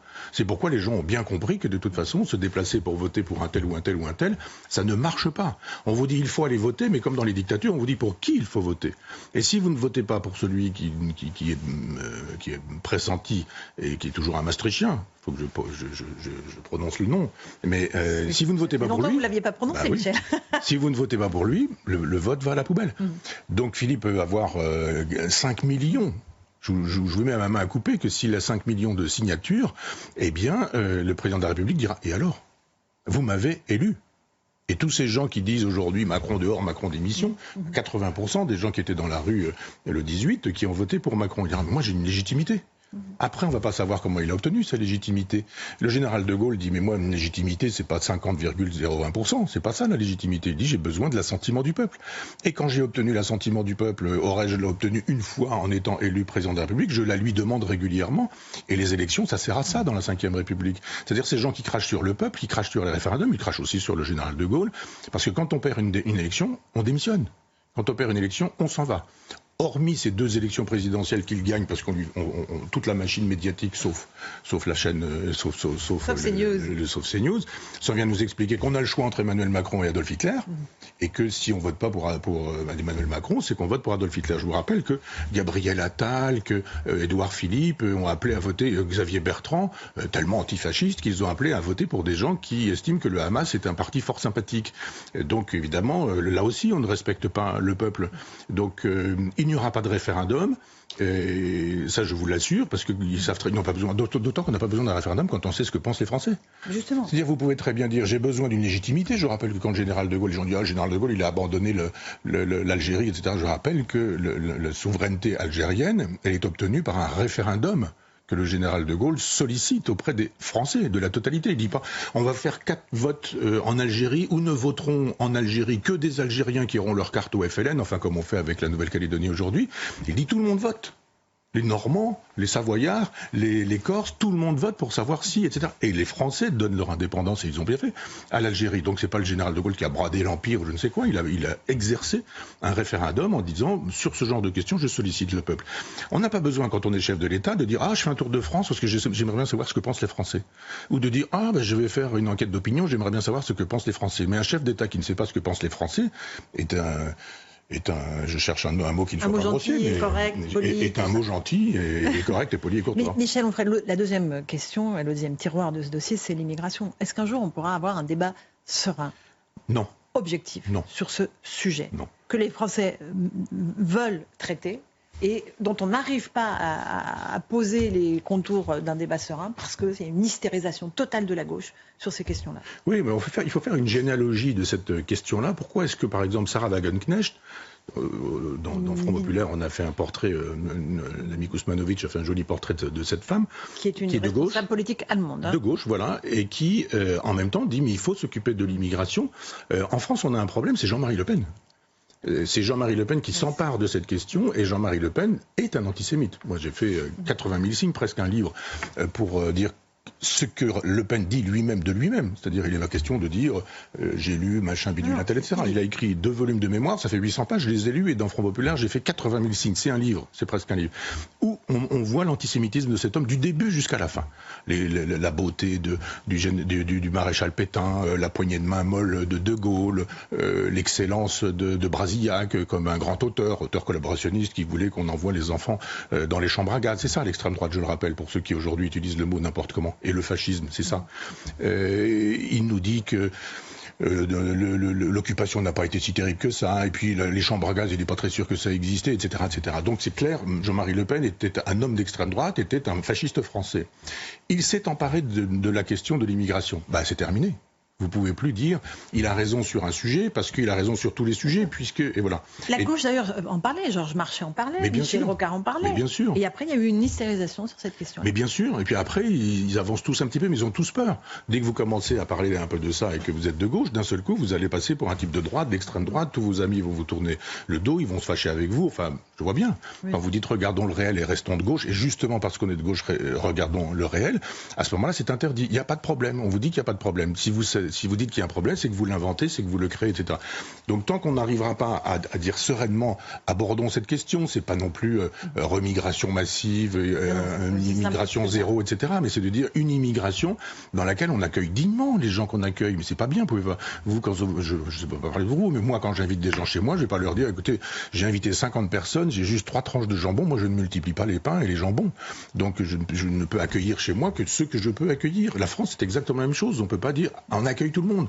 Les Gazaouis, aujourd'hui, a dit Emmanuel Macron, venez tous si vous voulez. Oui. Les Afghans, venez tous si vous voulez. Mais on ne peut pas faire des appels d'air en disant des millions de gens qui d'ailleurs détestent notre civilisation sont les bienvenus chez nous sans qu'il y ait des problèmes. Dire qu'il y a des problèmes civilisationnels de ce type-là, c'est pas être d'extrême droite, mais hélas, l'ombre de Jean-Marie Le Pen fait toujours la loi, parce que d'une certaine manière, l'ombre d'Hitler fait toujours la loi sur la politique française. Michel Onfray, vous avez évoqué le mot extrême droite, c'est le mot qui a été utilisé cette semaine par la patronne de France Télévisions, qui s'est livrée à une attaque inédite, outrancière, contre notre chaîne de télé et notre groupe, en affirmant « Il faut admettre que CNews est un média d'opinion, qu'ils assument d'être une chaîne d'extrême droite ». Cela fait suite, bien sûr, à la polémique liée à l'affaire Legrand-Cohen, journaliste du service public accusé de connivence avec le PS, après la diffusion d'une vidéo les montrant en pleine conversation avec 2 responsables socialistes. Mesdames Ernotte et Veil, patronne de Radio France, estiment que le temps d'antenne qui a été consacré à cette affaire était très significatif, avec des propos mettant en cause l'impartialité du service public. Ce sont des propos absolument scandaleux qui ont été tenus par Delphine Ernotte, qui mettent en cause la probité de tous les journalistes qui travaillent à la fois sur CNews et sur Europe 1, et qui en plus les mettent en danger puisqu'ils leur passent une cible dans le dos. Qu'est-ce que vous en pensez, Michel ? Retour à Orwell, c'est l'un des signes distinctifs du fascisme que de faire savoir que ce sont les autres qui sont coupables et responsables de tout, et soit pas. Et c'est aussi un signe distinctif du fascisme de dire que quand il y a un problème, c'est qu'il n'y a pas un problème, le problème il est un problème d'à côté. Je m'explique très précisément. La question du pluralisme, elle est posée. Il n'existe pas le pluralisme sur France Inter. Et il existe si peu sur France Inter que dès 2013, en présence de Frédéric Tadei, l'excellent Frédéric Tadei, Patrick Cohen dit qu'il existe effectivement une liste noire de gens qui ne sont pas invités sur France Inter. Au nom de quoi ? Au nom de quoi, sur le service public, y a-t-il des gens dont on dit qu'ils font partie d'une liste noire ? Qui décide de la liste noire ? Un jour, il y a un papier, un crayon, et quelqu'un qui dit machin, bidule, un tel, etc., etc. Moi, ça fait 10 ans que je suis interdit, donc je dois être sur la liste noire. Vous êtes sur la liste noire. Je suis sur la liste noire. Vous le dites. Et un certain nombre d'autres personnes. D'ailleurs, si vous êtes invité pour parler de votre livre sur CNews, vous entrez directement sur la liste noire. Oui. Donc je pense que c'est à ce moment-là qu'il aurait fallu le dire. Maintenant, les gens découvrent que le service public n'est pas un service public. Et il est là le problème. Il n'est pas qu'un média soit engagé politiquement, ça ne pose aucun problème. Vous avez de l'argent privé, vous faites ce que vous voulez de votre argent privé, vous créez un média, et puis voilà, moi j'ai créé Front Populaire, et on y dit ce qu'on y dit, et c'est clairement dit, et on est souverainiste, et on ne va pas accueillir des gens qui nous font l'éloge de l'Europe de Maastricht, c'est la ligne politique de... Donc Delphine Ernotte ancre le fait que France Télévisions est à gauche, en fait. Oui, et ce qu'on peut lui reprocher, la chose est extrêmement simple, c'est de voler l'argent du contribuable. C'est de voler l'argent du contribuable. Vous avez un contribuable à qui on dit vous allez donner de l'argent, c'est-à-dire qu'on ne lui demande pas s'il est d'accord ou pas. On lui prend de l'argent, on lui dit voilà, je n'ai pas la mémoire des chiffres, mais ce sont des milliards qui sont donnés à France Inter. Pour un service public. Pour un service public. C'est-à-dire le service public est au service du public. C'est France Télé, Ernotte, mais... Oui. Et donc, oui. En Glambeau, l'audiovisuel public. Allons-y pour Radio France, allons-y pour France Culture, pour France Inter, pour France Info, pour Arte, la 5, etc. Enfin, pour tous ces gens-là, on ne va pas lister, mais enfin, on sait comment ces gens-là fonctionnent. Ils interdisent des gens, leur ligne politique est toujours exactement la même, mais c'est du vol que de ne pas utiliser l'argent du contribuable pour le contribuable. C'est-à-dire on utilise l'argent du contribuable pour une minorité de contribuables, pour les gens qui votent Glucksmann, si on a bien compris, globalement. C'est-à-dire, ça veut dire, en gros, les gens qui ont voté pour Madame Hidalgo, d'ailleurs apparemment une très belle garde-robe, eh bien, ce sont quoi ? 2% des gens. C'est-à-dire la totalité de l'argent, on braque le contribuable, et cet argent qu'on a cambriolé, finalement, on dit, ça va servir à 2% de la population. Et en plus de ça, on n'a pas de publicité, donc effectivement, on peut dire, vous avez vu nos audiences. Non, les gens, ils ont juste envie d'écouter une radio dans laquelle on ne va pas leur vendre des slips, des chaussettes, des préservatifs, des machins, etc. Et donc, au bout du compte, c'est ça qu'il faut reprocher à Madame Ernotte. D'abord lui dire, mais vous êtes bien un compagnon de route de Cohen qui nous dit liste noire, c'est-à-dire qu'il y a des gens qui ont droit d'aller sur le service public et d'autres qui n'y vont pas. Donc ça s'appelle le vol du contribuable. Et puis après, de faire savoir que ceux qui font savoir ces choses-là sont des salauds d'extrême droite, etc. etc. D'un point de vue sémantique, je sais pas, elle est très inculte, cette dame, pour imaginer ça. C'est-à-dire ce sont les éléments de langue. Ou alors, elle est très engagée politiquement, elle est engagée chez Staline, puisque c'est Staline qui invente cette idée que quiconque n'est pas d'accord avec nous est un type d'extrême droite, est un fasciste même. Ça marche toujours. Ce sont les éléments de langage de l'extrême gauche. Hélas, vous savez, moi j'ai perdu des amis qui pensent que si effectivement on estime que la gauche c'est pas de louer des utérus féminins, il faut aujourd'hui préciser, ou d'acheter des enfants ou de vendre des enfants, on dit ah bah t'es devenu un fasciste, t'es devenu d'extrême droite. C'est-à-dire qu'on a laissé tomber l'histoire au profit de l'idéologie. On est donc face à Michel Onfray. Michel, on va évoquer maintenant cet antisémitisme venu de la gauche qui continue de prospérer. On en a eu un exemple le week-end dernier en Espagne, la Vuelta, le Tour d'Espagne cycliste a été interrompu par des militants pro-palestiniens sous les applaudissements de Pedro Sánchez, Premier ministre socialiste, qui a salué le courage de ces militants. Chez nous, je le disais, c'est Olivier Faure, premier secrétaire du Parti socialiste, qui a demandé à toutes les mairies de mettre le drapeau palestinien au fronton pour saluer la reconnaissance par Emmanuel Macron d'un État palestinien le 22 septembre prochain à New York. Les préfets, eux, ont reçu des consignes très strictes. Il n'est pas question de mettre le moindre drapeau palestinien au fronton des mairies parce qu'il y a le drapeau français qui peut y figurer, point barre. Et puis on va écouter maintenant Emmanuel Macron parce que lui, il a revendiqué cette volonté de reconnaître un État palestinien sur une chaîne israélienne. On écoute ses arguments et je vous passe la parole, Michel. Israël a obtenu des résultats sécuritaires uniques et a restauré sa crédibilité dans la région contre le Hamas, le Hezbollah, des acteurs terroristes clés de la région. Cependant, le fait de mener ce type d'opération à Gaza est totalement contre-productif. C'est un échec, je dois le dire. Je dois aussi dire que vous avez causé tellement de victimes civiles que vous avez détruit l'image et la crédibilité d'Israël, pas seulement dans la région, mais dans le monde. Voilà pour Emmanuel Macron, deux choses, donc la reconnaissance de l'État palestinien par la France et après ce que veut faire le Parti socialiste avec les drapeaux palestiniens. Michel Onfray. Mélenchon sort de ce corps. Vous faites une dégustation à l'aveugle, comme avec les grands vins, et que vous mettez dans des carafes et les gens ne peuvent pas commenter l'étiquette parce qu'il faut faire un discours vrai. Là, vous retranscrivez les propos d'Emmanuel Macron, vous ne savez pas de qui c'est, vous dites, alors vous en pensez quoi? On dira, c'est Mélenchon. C'est le discours de Mélenchon. C'est très exactement ça. De Mathilde Panot, d'Ercilia Soudé, que nous aimons tant, et de quelques autres. Donc, il a clairement pris position en faveur du Hamas. D'abord, le Hamas veut un État, et il lui dit, au Hamas, lui, Macron, je vous le donne. Mais au nom de quoi d'abord? La France peut-elle décider de l'avenir d'Israël? Israël est un pays, un grand peuple avec un pays souverain, et la souveraineté d'Israël passe par la possibilité d'être un pays, de durer comme pays, et de se battre contre ceux qui ont décidé d'en finir. On ne va pas dire au général de Gaulle, arrêtez de faire la guerre, n'êtes pas gentil, vous êtes méchant, vous acceptez qu'on bombarde des populations civiles de l'Allemagne, etc. Le Hamas a déclaré une guerre, la guerre se fait. Et on a aujourd'hui des gens qui nous expliquent que la guerre ne devrait pas se faire comme ça.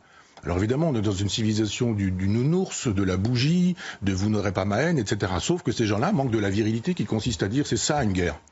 Ça veut dire qu'il y a des gens qui perdent leur vie, ça veut dire qu'il y a des familles qui sont dans le deuil. Ça veut dire qu'aujourd'hui, quand même, on ne le dit plus, il y a des otages. Il y a des otages qui sont maltraités. On a vu dans quel état ils sont, c'est-à-dire qu'on est en train de nous dire plus jamais ça en nous parlant d'Auschwitz. Et puis on a des gens qui aujourd'hui sont traités exactement de la même manière, quand des femmes ne sont pas violées, quand des femmes ne sont pas assassinées, quand des corps ne sont pas échangés avec des faux corps, des faux cadavres, etc. Enfin, c'est tout ça qui a lieu là. Et que dit Emmanuel Macron? Rien. Sur la question des drapeaux, je vous mets ma main à couper que des maires le feront tout de même et qu'il ne se passera rien. C'est tout, voilà. Il y en a qui ont prévu même de distribuer des milliers de drapeaux palestiniens lundi à leur population. Que va faire l'État français? Que va faire M. Retailleau? Ils vont dire c'est pas bien, on a fait un signalement, etc. Qu'est-ce qu'ils vont avoir comme punition, ces maires-là? Rien. Un rappel à la loi, comme des gens qui détournaient de l'argent de la MNEF, je sais pas quoi, à une époque, un rappel de la loi, un rappel à la loi. Mais oui, et alors? Et après? Donc non, on a perdu. Je veux dire que c'est jadis, quand même, afficher les drapeaux étrangers, quand ça se faisait, c'était intelligence avec l'ennemi. Quand on a un député français aujourd'hui qui est de l'Oglu et qui s'en vient baiser le drapeau algérien en disant que voilà, l'Algérie c'est bien plus importante que la France pour lui, il n'y a aucun problème. Il peut demander la nationalité algérienne et puis vivre en Algérie. On peut aimer l'Algérie, les Algériens et le peuple algérien. D'abord, je distingue bien tout ça. Le gouvernement algérien n'a pas ma sympathie, le peuple algérien a ma sympathie. Mais les gens qui arborent des drapeaux étrangers, ça s'est fait en 40 à Paris. Il y a des gens qui ont fait ça, qui ont descendu les Champs-Élysées avec des drapeaux qui n'étaient pas français et d'autres Français qui applaudissaient. Quels étaient les gens qui, à l'époque, applaudissaient les drapeaux nazis? Des gens qu'on appelle des gens d'extrême droite. C'est ça qui est étonnant, c'est-à-dire que ceux qui aujourd'hui défendent le drapeau français sont des gens d'extrême droite, pendant que ceux qui défendent le drapeau palestinien sont des héros de l'histoire. Je rappelle que ce qu'on appelle le palestinisme, c'est-à-dire cette idéologie qui fait de la Palestine le drapeau de la totalité du combat anti-occidental, partout sur la planète, a une invention, c'est une généalogie, elle se fait chez les soviétiques. Au départ, les soviétiques soutiennent la création de l'État d'Israël. Puis quand l'État d'Israël, parce qu'il y a vaguement du compagnonnage avec la gauche, avec le marxisme. Le sionisme est un marxisme à une époque et de gauche avec la possibilité de faire des kibbutz, qui sont des formules alternatives, coopératives et mutualistes, etc. Donc l'Union soviétique voit d'un bon œil la création d'État d'Israël. Gromyko à l'époque s'en vient dire formidable, etc. Puis d'un seul coup ils se disent mais les Américains sont avec Israël et comme c'est la guerre entre les États-Unis et l'Union soviétique, ils disent il faut absolument qu'on crée un point de fixation dans cet endroit. Et ils créent le point de fixation de la Palestine pour fabriquer un combat en disant le combat arabe est un combat qui va rendre possible la destruction d'Israël, etc. Ça démarre là. C'est-à-dire que tous ces gens qui aujourd'hui arborent le drapeau palestinien, petit crétin du lycée Henri IV qui a perdu je ne sais combien de places parce qu'on ne peut pas passer son temps à brandir des drapeaux palestiniens et puis à faire des versions latines, eh bien, sont des gens qui oublient qu'ils reprennent le vieux combat de la guerre froide et qu'ils sont toujours du côté de l'Union soviétique. Les mêmes qui permettent, enfin, ce sont les gens qui, comme Yann Brossa, nous parlent des victimes communistes en faisant ces petits signes d'adolescents, là, qui nous disent qu'il n'y a pas eu de pacte germano-soviétique. C'est-à-dire que les idiots utiles qui aujourd'hui défendent prétendument la cause palestinienne sont des gens qui jouent le jeu de l'ex-Union soviétique, qui est toujours représenté par quelqu'un qui s'appelle Vladimir Poutine. D'accord. Et alors ça nous amène magnifiquement à notre point philo, puisque c'est Marx, le manifeste du Parti communiste. Michel, il défend la violence, il invite à la dictature du prolétariat. Vous dites aussi qu'il fonde la religion de l'égalitarisme et celle de la haine des riches. En fait, toute cette émission a été... il y a eu un fil rouge. Communiste sur tout ce qu'on a dit en fait. C'est-à-dire qu'il y a un mouvement, le capitalisme industriel, celui du 19e siècle, on est évidemment après la Révolution française, crée la paupérisation. C'est à l'analyse que fait très bien Proudhon, dont nous reparlerons la semaine prochaine, que reprend par la suite. Et de votre livre aussi, Déambulation dans l'air libre, on en parlera. Mais il y a effectivement une paupérisation qui suppose qu'il y a de plus en plus de pauvres et qu'ils sont de plus en plus pauvres, et de moins en moins de riches qui sont de plus en plus riches. Donc c'est le fonctionnement du capital et du capitalisme. Et Marx nous dit, ça va créer une situation révolutionnaire. Avant la révolution, il faut créer la terreur, nous dit-il. Il faut faire peur aux bourgeois. Il faut faire peur aux propriétaires. Il faut s'approprier violemment les moyens de production. Il nous dit, il y a une lutte des classes. Et la lutte des classes, elle oppose les bourgeois et les prolétaires. Ça ne marche plus. C'est-à-dire quelqu'un qui n'est pas propriétaire d'une usine, mais qui est un PDG, etc., c'est un prolétaire, il ne possède pas les moyens de production. Et puis un petit boulanger qui possède sa boulangerie, qui s'est endetté et qui essaie de la rembourser sur plusieurs années, c'est un bourgeois puisqu'il possède des moyens de production. Les catégories de Marx ne fonctionnent plus du tout. Mais il y a toujours cette idée qu'il faut détruire la propriété. Il faut détruire la propriété, détruire la famille, détruire la patrie, détruire la nation. Détruire le passé, du passé faisons table rase, c'est-à-dire détruisons l'école. Détruisons la morale, détruisons la raison. C'est ce qui se fait à l'école aujourd'hui. On est en plein dedans. Mais complètement. Mais c'est le programme de Marx. C'est un programme communiste. Et l'une des ruses de Mélenchon, c'est de ne jamais utiliser le mot communiste. C'est de ne jamais utiliser le mot marxiste. C'est de toujours traiter de fasciste quiconque n'est pas d'accord avec lui, mais qu'ils le disent. Nous voulons réaliser le communisme en France. Nous voulons exproprier violemment les biens. Nous voulons nationaliser la totalité de tout ce qui est propriété privée, qu'on le sache, qu'on le voit très précisément. Il y a un usage en plus de ça. Alors, la dictature, le concept de dictature du prolétariat n'est pas dans le manifeste du Parti communiste. Ça se trouve dans la lutte des classes en France, qui est un autre livre de Marx. Mais la notion s'y trouve. C'est la célébration de la violence. C'est la légitimation de la violence.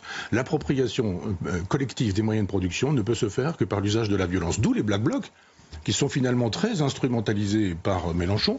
Je ne vais pas dire qu'il les commande, mais que de toute façon, ils sont probablement en relation. Et je pense que si les Black Blocs votent, ils ne votent pas pour Faure, ils votent pour Mélenchon, mais comme Faure finit par voter par Mélenchon, c'est un petit peu le même monde. Eh bien, le projet est un projet communiste de ressentiment. C'est-à-dire, c'est la haine de ceux qui ont réussi, de ceux qui sont des propriétaires, de ceux qui ont de l'argent. Mais ceux qui ont de l'argent, même s'ils sont parfois au 19e siècle responsables de la vraie pauvreté, il y a des vraies pauvretés, il y a aussi des vraies pauvretés aujourd'hui, mais je rappelle que tous ces gens qui disent à tous les migrants, venez en France, on vous accueille, et qu'on les accueille sous des bâches en plastique, sous les bretelles de périphérique, là vous avez un prolétariat dont ne s'occupe pas beaucoup. Ces gens-là. Parce que finalement, pas plus qu'ils ne s'intéressent aux Palestiniens qui ne sont que des occasions de fabriquer la révolution, ils ne s'intéressent aux migrants qu'ils laissent croupir dans les situations qui sont les leurs quand on les accueille massivement. Michel Onfray, démonstration implacable. Merci beaucoup pour cette belle heure qui est passée à toute vitesse encore une fois en votre compagnie. On rappelle Front Populaire, donc, qui est sorti la semaine dernière, me semble-t-il, La gauche contre le peuple, une nouvelle résistance. Et puis ce livre, Michel Onfray, Déambulation dans les ruines, on en parlera la semaine prochaine, il sort la semaine prochaine, je crois que vous serez l'invité de Pascal Praud. On en parlera bien sûr dans notre émission. Merci beaucoup mon cher Michel. À la semaine prochaine sur CNews et sur Europe 1. Un rendez-vous que vous allez avoir désormais le mardi et le jeudi. Coup d'envoi aujourd'hui, les maires se lâchent avec le maire de Saint-Ouen qui reviendra régulièrement dans les GG tous les mardis. Monsieur Karim Bouamran. Bonjour monsieur le maire. Bonjour à toutes et à tous, merci pour l'invitation. Quand on parle de villes de banlieue, on dit qu'il y a une jeunesse particulière, une jeunesse de banlieue qui est laissée à l'abandon, qui n'est pas bien traitée, etc. Est-ce que vous validez ça ? Moi, ce que je valide, c'est qu'il n'y a pas une bonne jeunesse de banlieue et une mauvaise jeunesse. Ce qu'il y a, quand vous regardez globalement, il y a une jeunesse issue d'un milieu aisé et d'un milieu qui est, on va dire, plus défavorisé. Et que ce soit dans les zones rurales, que ce soit même dans les hypercentres, vous avez des familles issues du milieu populaire dans des grosses villes. Donc la distinction, il faut la faire comme ça. La distinction, elle n'est pas banlieue, hypercentre, elle est aisée ou pas aisée. Donc ça, c'est ma première grille de lecture. Ensuite, est-ce qu'aujourd'hui, il y a un gros problème dans notre jeunesse ? Oui, il y a un gros problème. Quand vous regardez ne serait-ce qu'en termes d'éducation, hier c'était la rentrée, j'étais sur le terrain, on voit bien qu'une bonne partie dans tous les départements de France, il manque de professeurs, on voit bien qu'aujourd'hui qu'en termes de projection, lorsqu'on est jeune aujourd'hui, c'est pas lorsqu'on était jeune dans les années 70 où il nous fallait en moyenne 15 ans pour pouvoir doubler son pouvoir d'achat lorsqu'on a été issu d'une classe populaire grâce à son travail. Aujourd'hui, il faut 80 ans. Donc, il y a un problème en termes de perspective, qualité de logement, et je me tourne vers le docteur, santé mentale. Et là, pour le coup, ça touche aussi bien les milieux aisés que pas aisés. On a en moyenne 28 suicides par jour. Et pourquoi la jeunesse, on la laisse de côté, on l'abandonne, on ne s'y intéresse pas parce que les électeurs sont âgés ? Parce qu'aujourd'hui, c'est un problème multifactoriel. Le problème, c'est pas un choc générationnel. C'est pour ça que moi, j'étais contre la sortie de Bayrou, là, les baby boomers, etc., les boomers, monter les générations les unes contre les autres. Aujourd'hui, la grandeur d'un pays, on la mesure au travers de sa jeunesse. Mais c'est un investissement global. Logement. C'est quoi aujourd'hui les origines, l'origine des inégalités ? le logement. Quand vous vivez à 4-5 dans une pièce, compliqué de se projeter en termes d'éducation. Ensuite, la qualité de la sécurité. On l'a évoqué pendant tout au long de cet été avec le sujet de narcotrafic. Les premières victimes de l'insécurité, de la violence, ce sont les jeunes. Ensuite, en termes de politique publique, sanitaire, on l'a évoqué au niveau des suicides, mais aussi capacité à voir leurs parents, j'ai bien leurs parents et leurs grands-parents, se soigner. Et évidemment, un autre élément, l'explosion des familles monoparentales, où vous avez une bonne partie des mecs qui ne payent pas leur pension alimentaire, créant une politique exacerbée en termes de pauvreté. Donc voilà, c'est une raison multifactorielle qui font qu'aujourd'hui, notre jeunesse manque de perspective, manque d'avenir. Et je terminerai là-dessus, pardonnez-moi, ça fait pas rêver aujourd'hui ce qu'on nous vend au niveau politique. Non, ça. La dette, l'anxiété, Oui, y a pas de perspective. l'aigreur, de perspectives radieuses. Oui. Antoine, d'accord avec ça? J'aurais pu vous répondre sur les milliards d'euros, les dizaines de milliards d'euros qui ont été sur la banlieue, etc. Mais j'aimerais qu'on ait un échange plus intéressant peut-être. C'est que j'entends ce que vous dites. Je vois vous parler depuis votre point de vue de gauche. Moi, je pense que la jeunesse, elle est aussi, cassée dans son élan par le poids de notre modèle social. Les jeunes, aujourd'hui, ils voudraient pouvoir travailler, gagner bien leur vie, et tout ce qu'on leur propose, c'est « rassure-toi bonhomme, on va te prendre la moitié de ton salaire, mais c'est pour ton bien, c'est pour ta retraite, dont on sait qu'on l'aura jamais, c'est pour ton chômage dont on n'a pas envie de bénéficier ». Donc vraiment, je pense que le modèle social dont vous êtes un défenseur de votre point de vue de gauche n'est plus défendu par les jeunes qui voudraient juste un modèle beaucoup plus libéral où, à l'image de celui qui va faire Uber et qui dit moi, à chaque fois que je travaille, j'engrange du pognon, etc. Donc, je pense qu'il faudrait, et j'aimerais bien votre avis, une vraie libéralisation pour que la jeunesse puisse gagner du pognon. Le problème, vous avez raison Antoine, et je me permets de vous appeler Antoine, le sujet aujourd'hui, c'est que le travail ne paie plus. Bien sûr qu'il faut valoriser le travail. À cause du modèle social. Non, à cause d'un élément qui fait qu'aujourd'hui, lorsque vous arrivez dans une situation où vous n'avez pas une rente de départ, un capital de départ, aujourd'hui, c'est plus facile d'être rentier que de chercher à s'émanciper grâce à son travail. Ce sont les statistiques. Ensuite, ça c'est vrai. Ensuite, non mais il y a pas de c'est factuel, c'est scientifique. Les enfants de Bernard Arnault, c'est pas à tous les coins de rue. Un autre élément, vous ne pouvez pas être l'architecte de votre propre vie si vous êtes à 5, 6 dans une piole. Ce n'est pas possible. Mais si. Pardon. En fait, pareil. Dans ces cas-là, vous défiez les lois scientifiques. Non, pardon, monsieur. Derrière. Ça peut être plus dur, mais on est en France, on peut réussir. Ah non, je n'ai pas dit qu'on ne pouvait pas réussir lorsqu'on n'est pas en France. Je dis simplement que statistiquement, parce que vous évoquiez le fait que oui, la jeunesse veut plus d'argent dans leur compte en banque. Voilà. Je suis le premier à le dire, c'est la raison pour laquelle j'ai dit qu'il fallait un 13e mois. Aujourd'hui. Mais qui le paye? Vous voulez qu'on en parle de qui le paye? Oui. Donc aujourd'hui c'est très simple, on peut aller chercher avec la taxe Zuckman 20 milliards avec les aides des grosses entreprises, il y a une déperdition de 25 milliards et avec les multinationales étrangères, il y a 15 milliards à aller chercher. Avec de la croissance qu'on paye ça, monsieur, c'est pas avec des taxes. C'est pour ça que les jeunes ne créeront pas d'entreprise, parce que vous les taxez avant même qu'ils aient commencé à créer l'entreprise. Donc franchement, ça donne pas envie. Non, pas du tout, parce qu'il y a une exonération au bout d'un certain nombre d'années d'exercice lorsqu'on crée sa société. Non, moi je pense qu'un 13e mois, un 14e, un 15e mois, oui, vous pouvez toujours, mais c'est avec de la croissance durable, la croissance saine d'une économie productive. C'est pas avec des taxes Zuckman et des impôts qui viennent écraser certains qu'on fait de la productivité et de la croissance qui soit saine et pérenne. Antoine a dit, je ne vais pas vous parler des sommes dilapidées, juste comme ça quand même. Hein. En 40 ans, l'Association des contribuables associés l'a chiffré. 200 milliards qui ont été donnés dans tous les plans banlieue. Et la Cour des comptes elle-même, qui n'arrive pas à chiffrer, dit que c'est environ 10 milliards d'euros par an, c'est-à-dire le double du budget de la culture. Donc, je pense qu'effectivement, il y a beaucoup d'argent qui est envoyé dans ces quartiers pour autant avoir entre 16 et 19% de chômage. Alors qu'on est à 7% à l'échelle nationale, on est sur du 14% d'illettrisme, alors que à l'échelle c'est 2 fois plus que à l'échelle de la nation. Donc on a un vrai problème aussi dans ces quartiers. Et moi, ce qui me dérange, c'est un petit peu le discours que vous avez laissé entendre, qui est on ne peut pas, vous avez dit, s'en sortir quand on vit à 4 dans. Voilà. Je suis désolée, mais vous le savez peut-être comme moi d'ailleurs, dans les années 50. Les familles de rapatriés ou les familles d'immigrés qui arrivaient, il n'y avait pas les logements sociaux à l'époque. Et oui, ils étaient, enfin moi, cas j'ai connu ça dans ma famille, ils étaient à 5 dans un 2 pièces, il n'y en a pas un qui a fini délinquant, ils ont tous fait quelque chose dans leur vie. Et les enfants orphelins de guerre, ils étaient tout seuls avec leur mère, donc les mères isolées, ça existe depuis très longtemps. Ils ne sont pas tous devenus non plus délinquants. Il n'y avait pas la salle de bain. C'est quelque chose de Écoutez, très actuel, ça. Mon père est né en 48, il avait encore les tickets de rationnement et il vivait dans un studio, il n'y avait même pas de toilette. Pas la peine d'aller chercher jusqu'aussi loin, mais juste ne caricaturons pas les propos. Est-ce que j'ai dit que lorsqu'on vivait à 4-5 dans une piole, on ne pouvait pas réussir ? Excusez-moi, je viens d'un logement insalubre dont je sais exactement de quoi il s'agit. Ce que je suis en train de dire, c'est qu'une bonne partie des inégalités sont nées à cause de la situation dans le logement. Et à la question, donc on dit bien la même chose. Oui, mais... Et aujourd'hui, parce que la question c'était, y a-t-il une jeunesse qui a été mise de côté ?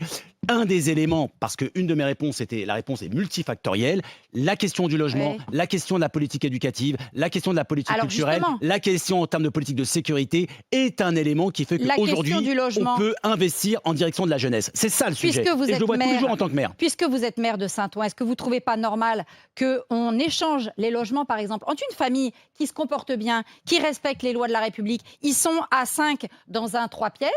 On ne pourrait pas switcher avec une famille qui, elle, est une famille bien connue, qui casse les pieds à tout le monde dans le même immeuble, mais qui, eux, peut-être sont à 5 dans un T6. Et eux, par contre, ils restent là tranquilles parce qu'on ne peut rien faire pour les sortir du logement social. Moi, je pense que les familles méritantes, les enfants méritants, et il y en a plein dans nos quartiers, qu'ils soient quartiers populaires ou France périphérique, il y en a plein. Mais ils subissent la minorité tyrannique qui, eux, par contre, sont dans l'impunité totale. Est-ce que le pouvoir du maire, ce ne serait pas d'agir avec les bailleurs sociaux pour dire allez, Karim, un petit switch. Je ne pense pas, madame, que vous avez des statistiques sur le nombre d'enfants pour des personnes qui sont soumises à la délinquance. Donc, il ne faut pas lier famille nombreuse et famille. C'est ce que vous avez dit, parce que vous sous-entendez qu'il faut faire un échange entre des familles. Je dis que même quand il n'y en a qu'un seul dans la famille. Qui crée du bordel et des familles qui ne créent pas. Même quand il n'y en a qu'un seul, si les parents ne savent pas le gérer, tout le monde s'en va. Je suis désolée, c'est comme ça. Le problème, la question du logement, elle n'est pas uniquement due à 2 ou 3 familles qui créent le désordre dans un quartier. Est-ce que lorsqu'il y a une famille qui crée un désordre dans un quartier, il faut avoir une mesure autoritaire et évidemment les sortir ? La réponse est oui. Oui. Mais pas pour les remettre dans le logement social, pour les envoyer dans le parc privé, qui se débrouillent. Mais qu'est-ce que vous dites n'importe quoi là ? Mais qu'est-ce que vous racontez ? Des gens on est en train de parler de la jeunesse. Donc on est en train de parler de la... Est-ce que je peux déployer mon argument ? La jeunesse, c'est la famille. Vous mélangez les chèvres, les choux, les oranges, les pommes de terre. Donc aujourd'hui, est-ce que la question du logement est consubstantielle pour pouvoir se projeter lorsqu'on est jeune, investir dans la jeunesse? La réponse est oui. Il y a un dispositif qui s'appelle l'ANRU, l'Agence nationale de rénovation urbaine, dans ma ville, c'est très concret, 1700 logements qui ont été rénovés, 500 démolitions, et ça renvoie à la qualité catastrophique des architectures. Je parle notamment du beau, parce que le beau aussi est un élément consubstantiel pour pouvoir investir dans notre jeunesse. Le quoi ? Et le beau. Le beau. Là aussi. Non mais madame, c'est. Le beau, ok, d'accord. Il faut que non mais il n'y a pas de d'accord. C'est derrière. Vous faites référence à votre histoire depuis 1948. Le beau est important pour pouvoir se projeter. Deuxième élément. Le beau, ça se construit aussi après avec sa propre vie. Ah ouais, d'accord, vous allez arriver brique par brique, vous allez construire votre immeuble en vous transformant en maçon. Mais je suis en train de parler des logements, madame. Je suis en train de parler des logements. Je suis en train de parler de logements. Je parle de choses concrètes. Pour vous, on est déterminé par le type de logement dans lequel on a vécu. Alors là, c'est parfaitement scientifique. Je suis en train de dire que 80% du déterminisme est lié au logement et lié aux politiques publiques. Et lié aux politiques publiques. Je ne dis pas que lorsqu'on vit dans un logement insalubre, on ne peut pas s'en sortir. J'en suis la preuve vivante. Ensuite, je termine par rapport à la question d'insécurité. La question de la sécurité est très claire. Lorsque vous avez dans un quartier, et je le vois tous les jours dans ma gestion de la quotidienneté, quand vous avez 2 ou 3 familles, parce que c'est souvent ça, c'est 2 ou 3 personnes qui, dans un quartier, est catalyseur de désordre. Ben oui, effectivement, il faut faire preuve d'autorité et il faut les sortir. Mais est-ce que derrière, ça signifie les balancer dans un logement privé pour que se débrouillent type ultra-libéral? Ce n'est pas ma lecture. Sur une problématique comme ça, on ne peut pas raisonner sur de l'individuel, on doit raisonner sur du collectif. Donc les histoires de chasse, ça n'a pas lieu dans une discussion. C'est-à-dire dire telle famille et tel cas, et je connais tel cas, ça n'a pas lieu. Ce qui est évident, c'est que dans ce pays, on a loupé l'aménagement du territoire. On l'a loupé à la campagne, on l'a loupé dans les villes moyennes, on l'a loupé dans les banlieues, et c'est comme ça. On a mis un paquet de pognon énorme pour essayer d'arroser certaines associations, etc. Ça n'a pas marché. La République a quitté un certain nombre de banlieues. On les a abandonnées. C'est pas vrai. Et ensuite, on s'étonne. Alors oui, on peut réussir. Oui, la France offre une éducation gratuite. Oui, la République offre cette éducation gratuite. Mais quand tu es dans une zone extrêmement violente, avec des habitats délabrés, avec en bas de chez toi des types qui dealent, qui ne cherchent qu'une seule chose, c'est te détourner de l'école pour te rendre chauffeur, pour que tu viennes guetter en te filant 200 € par jour, et qui te rapte à l'école. Ça, c'est intéressant. Ça te fait rompre par rapport à ton avenir. Alors tu peux dire tout ce que tu veux, mais à l'époque des premiers immigrés qui sont venus d'Algérie, ça n'existait pas, ça. On n'avait pas ça. On n'avait pas cette violence. On n'avait pas ça dans les banlieues. Donc là, parce qu'on avait peut-être une autre éducation. Le déterminisme de l'avenir. Il y avait une autre éducation. Non, mais, Barbara, de Versailles, c'est facile de dire ça. Je suis désolé. De Versailles, c'est facile de dire ça. De Fronton aussi, c'est facile. De Fronton aussi, c'est facile. Mais ceux qui sont dans les banlieues difficiles ont effectivement... pauvre ami. Ou les zones rurales, c'est pareil.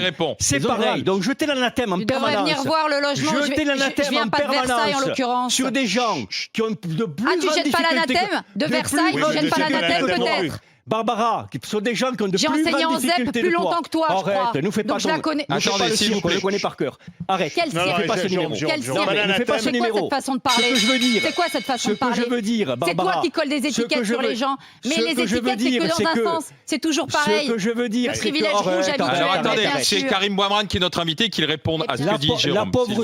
La pauvreté dans ce pays est liée au fait, principalement, qu'on a complètement manqué l'aménagement du territoire. L'aménagement du territoire, c'est très concret. Le doc a raison, effectivement, et c'est là que je parlais du beau, qualité du logement. Il y a aussi politique éducative, nombre de professeurs, attractivité des métiers, et surtout un élément qui est important, des exemples inspirants.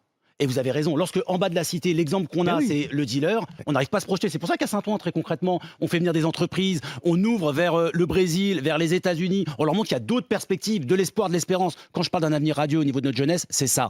Et les politiques ont un rôle extrêmement important. C'est la raison pour laquelle, et là, Antoine, vous avez raison, c'est comment leur donner la possibilité d'avoir la première inspiration, c'est la famille. Plus d'argent dans leur compte en banque, plus de perspectives grâce à leur travail. C'est ça l'espoir, c'est ça l'espérance. Merci Karim Bouamrane, c'est notre premier rendez-vous, le maire de Saint-Ouen. Rendez-vous mardi prochain, monsieur le maire. En attendant, après-demain, c'est Robert Ménard, le maire de Biézé, qui viendra, lui, avec sûrement un autre point de vue. Merci Karim Bouamrane. Merci à vous. Dans un instant, on va s'intéresser à ce qui se passe du côté de Lyon. On installe un portique anti-couteau à l'entrée d'un lycée. On est dans le scanner à ondes électromagnétiques à l'entrée du lycée Dr Charles Mérieux à Lyon. Alors la région est dirigée par Laurent Wauquiez, c'est la région qui gère les lycées. Donc Laurent Wauquiez, vous le savez, le portique de sécurité, c'est l'un de ses chevals de bataille. Et donc il a décidé d'installer ces portiques pour lutter contre... Oui, un des chevaux de bataille. Et puis surtout, c'est plus Laurent Wauquiez, je crois. Je crois qu'il est député depuis un an. Oui, enfin, voilà, formellement, voilà, il y a un nouveau président. Celui qui a pris sa place, mais il y a toujours la marque Wauquiez, je te l'accorde. Et qui a toujours défendu publiquement ce combat, mettre des portiques de sécurité comme on les a à l'aéroport. Là, il y a une prolifération des armes blanches. On en parlait tout à l'heure avec ce boulanger qui a été poignardé pour un vol de pain. Est-ce que c'est une bonne idée ? La gauche dénonce une surenchère sécuritaire. Est-ce qu'il faudrait généraliser ces portiques ? Il faut quand même préciser que Mme Borne, ministre de l'Éducation nationale, a quand même organisé des fouilles. Alors, ce sont des fouilles, pas dans tous les collèges, dans tous les lycées, mais des fouilles qui sont de temps en temps organisées. Et on s'aperçoit effectivement, quand on fouille le sac, les cartables des lycéens et des collégiens, on trouve pas mal de couteaux et d'armes. Donc, c'est assez utile et peut-être même très efficace. Antoine. On avait déjà eu le sujet ici et j'avais dit que je plaidais pour qu'enfin on ait des portiques à l'entrée des établissements scolaires. Eh bien, il y a des politiques qui y vont, qui tentent l'expérience. Alors, on m'avait répondu à l'époque, oui, mais Antoine, tu vas freiner l'entrée dans l'établissement. Ça s'est bien passé hier. Oui, mais Antoine, c'est très cher. Oui, c'est cher. C'est cher. Mais je pense qu'on parle de plusieurs dizaines de milliers d'euros pour chaque entrée d'établissement. Mais je pense qu'on a bien ça dans nos aéroports. On a bien des agents de sécurité devant nos supermarchés. Eh bien, je pense que pour la sécurité de nos enfants, il faut y aller. Il faut y aller là-dessus. Il n'y a pas de dépenses superflues pour la sécurité et ça devrait s'accompagner d'une sanction, je l'avais également dit aux grandes gueules, d'une sanction très lourde pour le jeune qui serait pris avec un couteau à l'entrée de l'établissement. On m'avait répondu, mais Antoine, tu vas pas détruire la vie d'un gamin qui s'est pointé avec un couteau. Ben si, parce qu'il aurait pu détruire la vie d'un autre en plantant ce fameux couteau dans le bide d'un de ses camarades. Donc maintenant, qu'on prenne enfin les choses en main et qu'on rétablisse la sécurité partout dans notre pays et particulièrement à l'école. Barbara, non, mais moi... tu verrais ça à l'entrée de ton établissement? Non, mais mon problème, c'est une question de pratique, juste ça. Parce que là, il y en a plusieurs, donc ça passe à peu près, mais le flux d'un lycée, en général, c'est pas 500 élèves. Hein. Oui. On est sur du 1000, 1200 élèves. Oui. Moi, le principe ne me gêne absolument pas. C'est juste la question pratique. Parce que là, je vous raconte même pas le temps pour que tous ces élèves sortent. Mais après, pourquoi pas? Maintenant, moi, je pense que le mieux, ça reste encore, en effet, un nombre de personnels encadrants, c'est-à-dire des surveillants beaucoup plus nombreux, bien formés aussi, hein, pas des... plutôt une présence humaine. Pas des surveillants copains, des vrais surveillants, parce que ça ce serait bien aussi qu'on ait des surveillants qui ne soient pas toujours des copains des élèves, qui ressemblent d'ailleurs souvent à des élèves. Et donc ensuite, une fois qu'on a fouillé, effectivement, on trouve un couteau, conseil de discipline, et immédiatement... changement d'établissement, c'est-à-dire qu'on envoie l'élève dans un autre établissement et il faudrait que ce soit systématique. Je pense que si systématiquement il y a conseil de discipline, exclusion, parce que moi c'est ça qui m'inquiète dans ce qu'a dit Madame Borne. Elle dit un conseil de discipline. D'accord, mais le conseil de discipline, si c'est pour mettre du sursis, parce que ça, moi quand je suis arrivée à l'éducation nationale, ça n'existait pas encore. Maintenant, on a le sursis au conseil de discipline. Normalement, quand je suis arrivée, tu avais un conseil de discipline, ça voulait dire exclusion. Maintenant, les gamins, ils savent que le conseil de discipline, ça peut être juste un avertissement, etc. Donc, ça ne sert même plus de dissuasion. Ce qu'il faut, c'est couteau, conseil de discipline, exclusion automatique. Et évidemment, comme toujours, de toute façon, l'éducation nationale est obligée de te rescolariser. Ça n'existe pas, un élève qui est sans solution. On le rescolarise ailleurs et s'il reprend un couteau, au revoir, encore ailleurs. Puis après, il prendra le bus, il fera 1 heure de bus pour aller au lycée. Personne n'en est mort, je crois, hein, c'est comme pour les logements, personne n'en est mort. Donc, on prend son bus et on va... les jeunes dans la France périphérique, ils font des fois 1h30 ou 2 heures de transport pour aller au lycée.